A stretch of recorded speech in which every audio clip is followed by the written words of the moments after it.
FNC company, Food Manufacturing Corporation of America, and they estimate this is one of the most numerically made vehicles of all time, probably over 90,000 M113s. Built lots of other vehicles using that same track system. The M113 is in front of you on the mound at the moment. That's been brought over again by the Belgians from the Bastogne collection. The large missile carrier. Normally inside there, look,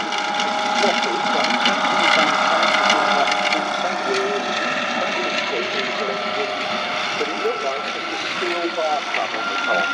It was a short-range but pretty hefty missile system that was in service. Britain used them as well.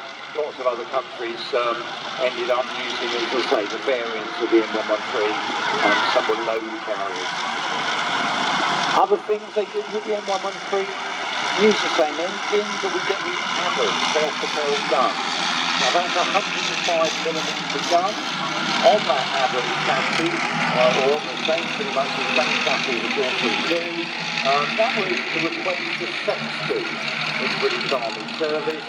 And again, it looks a bit like a tank, but actually it's for lobbing shells a great distance, rather than firing directly at the enemy.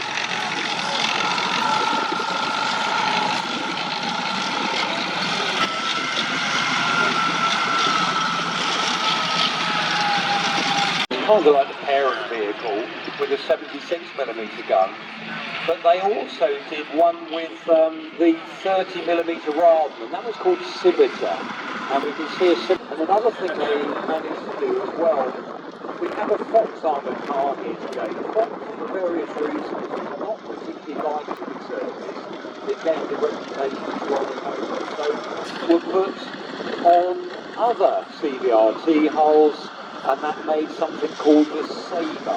Looked very similar to the Scimitar, but diesel engine after a while. A lot of them have been passed on now and are actually being serviced out in the Ukraine at the moment. So, as I mentioned earlier, there's another whole story that's going to emerge in the future of how CVRT had a battle history other than the British Army. Now, driving over these mountain icons, as you can see, for the driver, what he's doing, he's just looking at the sky. So again, he's got to listen to his engine note, and don't you put off the accelerator at the wrong moment and try and go further backwards or sideways. So keep your eye on that.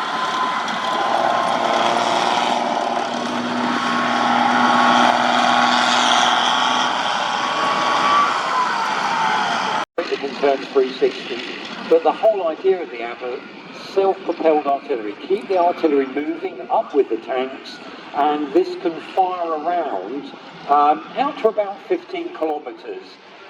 The Abbot was designed with the idea that it not only keeps up with the tanks, but if you shoot and scoot, is a phrase, you fire a section or a series of rounds.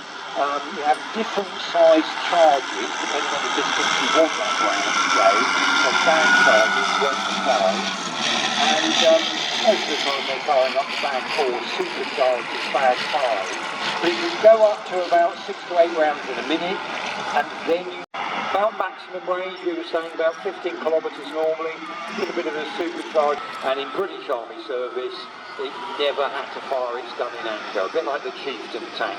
Did its job in the Cold War, was there ready if needed, but luckily the Cold War never became a hot war, and it was because